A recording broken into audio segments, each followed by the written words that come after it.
हमारे देश में हर साल नवंबर के लास्ट से जो है शादियां शुरू हो जाती हैं और लगभग जुलाई तक हमारे देश में शादियां चलती हैं। वो कोई सा भी प्रदेश हो, उसमें नवंबर से ही साया जो लगन होती हैं वो निकाली जाती हैं और शादियां स्टार्ट हो जाती है।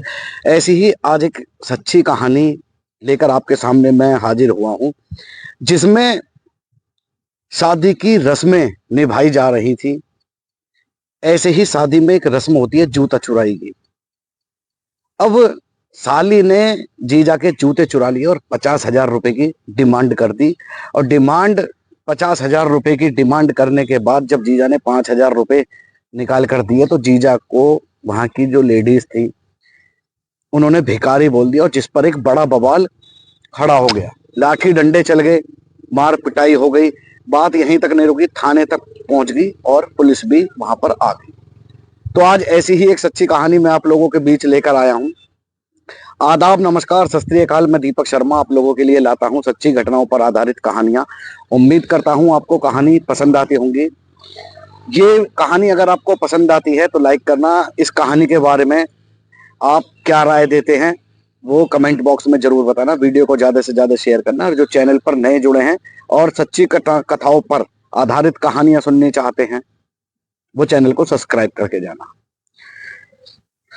तो कहानी दो प्रदेशों की है। कहानी में बड़ा रोमांच भी है और दुख वाली बात भी है कि आज तक हमारे देश में ये प्रथाएं, ऐसे रीति रिवाज चलते आ रहे हैं जिनको हर रीति रिवाज पर पैसों का मामला सामने आ जाता है। और जब पैसों का मामला सामने आ जाए तो पैसों के ऊपर ही यहाँ पर लड़ाई झगड़े बन जाते हैं, मौतें हो जाती हैं, एक दूसरे को चोटिल कर देते हैं। ऐसी ही उत्तर प्रदेश में एक जिला पड़ता है बिजनौर। बिजनौर का रहने वाला एक व्यक्ति होता है जिसका नाम होता है खुर्शीद। उसकी एक बेटी होती है। वो जब विवाह के योग्य होती है तो वो अलग अलग अपने रिश्तेदारों से, जानने वालों से उस बेटी के रिश्ते के बारे में कहने लगता है। जब बेटी के रिश्ते के बारे में अलग अलग जगहों पर वो चर्चा कर रहा था कि बेटी अब विवाह के योग्य हो गई है, उसके लिए कोई लड़का हो, अच्छा सा हो तो मुझे जरूर बताना, मुझे अपनी बेटी की शादी करनी है। इसी पर कुछ रोज बीतते हैं। बीतने के बाद एक उसी का रिलेटिव उससे बताता है कि लड़का एक है मेरी नज़र में, यदि आप अपनी बेटी की शादी करना चाहते हैं, शादी करने के इच्छुक है तो बहुत ही अच्छा लड़का है और काबिल है, किसी चीज का शौक नहीं है, नौकरी वाला है, अच्छा पैसा कमाता है, तुम्हारी बेटी को खुश रखेगा। अब खुर्शीद मियाँ कहते हैं कि कहाँ पर है, कौन है, अगर लड़का हमें पसंद आता है तो हम बिल्कुल भी देरी नहीं करेंगे और अपनी जो बेटी है उसकी शादी कर देंगे, आप पहले लड़का दिखाइए। वो कहता है लड़का यहाँ यूपी में नहीं है, लड़का दूसरे स्टेट का है, लड़का उत्तराखंड के देहरादून का रहने वाला है जिसका नाम है निशार। अब इस पर बेटी के जो पिता हैं वो कहते हैं कि मुझे कोई दिक्कत नहीं है, बिजनौर से देहरादून ज्यादा दूर नहीं है, लगभग 100 किलोमीटर की ये दूरी है और मुझे बिल्कुल भी दिक्कत नहीं है, आप लड़का दिखाइए। अब वो लड़के का देखना दिखाना होता है, एक दूसरे को पसंद कर लेते हैं। लड़के को लड़की पसंद आ जाती है, लड़की को लड़का पसंद आ जाता है। आगे की जो जैसे कि मोमडनों में होता है लाल खत जाया जाता है विवाह का। विवाह की लाल खत के बाद तारीख तय हो जाती है। अब जिस तारीख को बारात आनी थी बस खेला उसी दिन खराब हो जाता है। देहरादून से बारात चल देती है निशार मियाँ की। जब निशार मियाँ बारात लेकर बड़ी धूमधाम से नाच गाना होता है और बारात जब बेटी वाले के दरवाजे पर पहुंच जाती है तो सभी को पहले खाना खिलाया जाता है।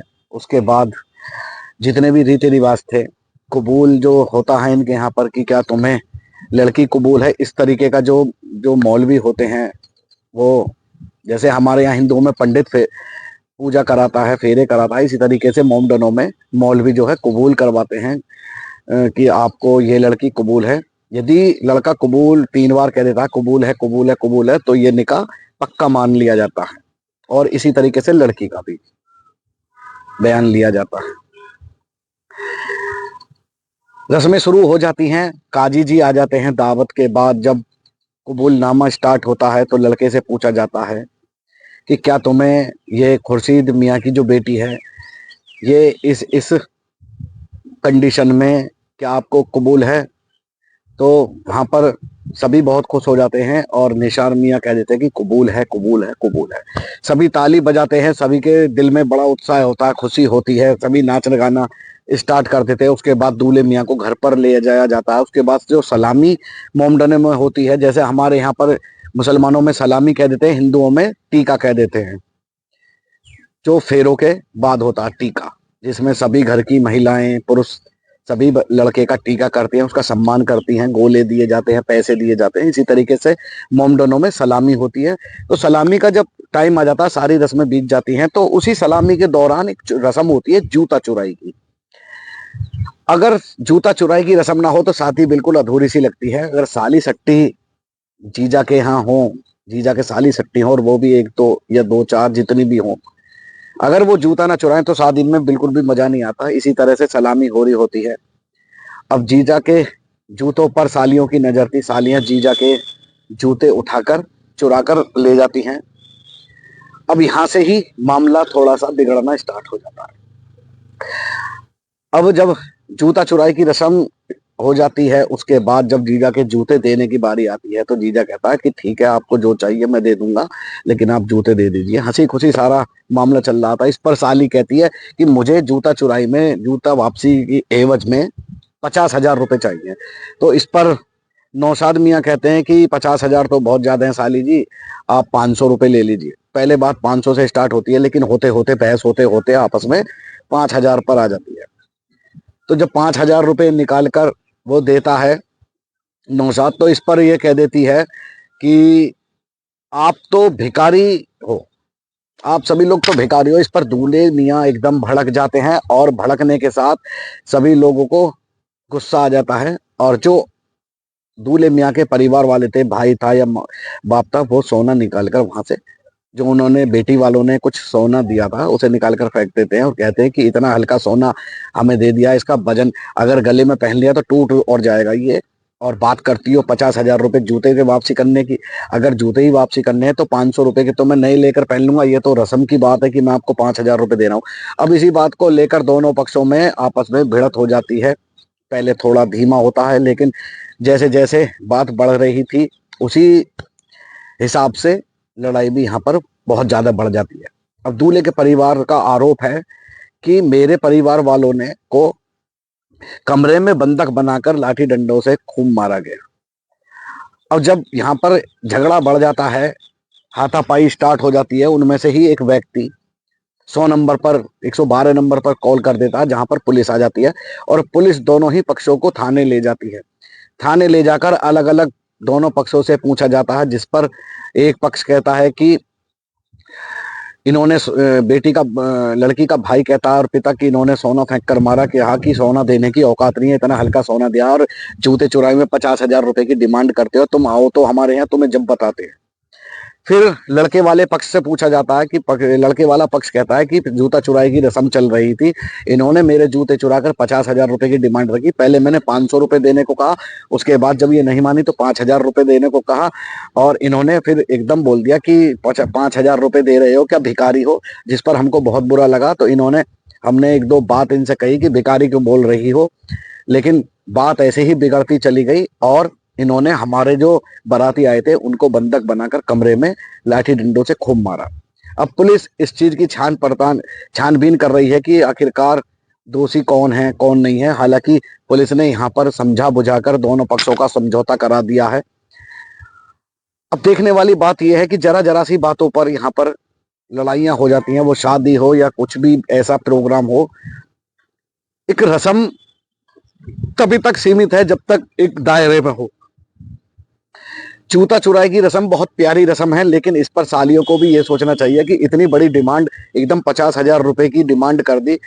आपको ये भी तो सोचना चाहिए कि क्या जिस व्यक्ति से आप 50,000 रुपए की डिमांड उस टाइम कर रही हो, उसकी जेब में 50,000 रुपए है भी या नहीं। दूसरी चीज ये बनती है कि वो तुम्हारा होने वाला बहनोई है, और बहनोई की इतने सारे लोगों में, मेहमानों में इस चीज से बेइज्जती भी होती है कि बताओ 50,000 रुपए तक जेब में नहीं है।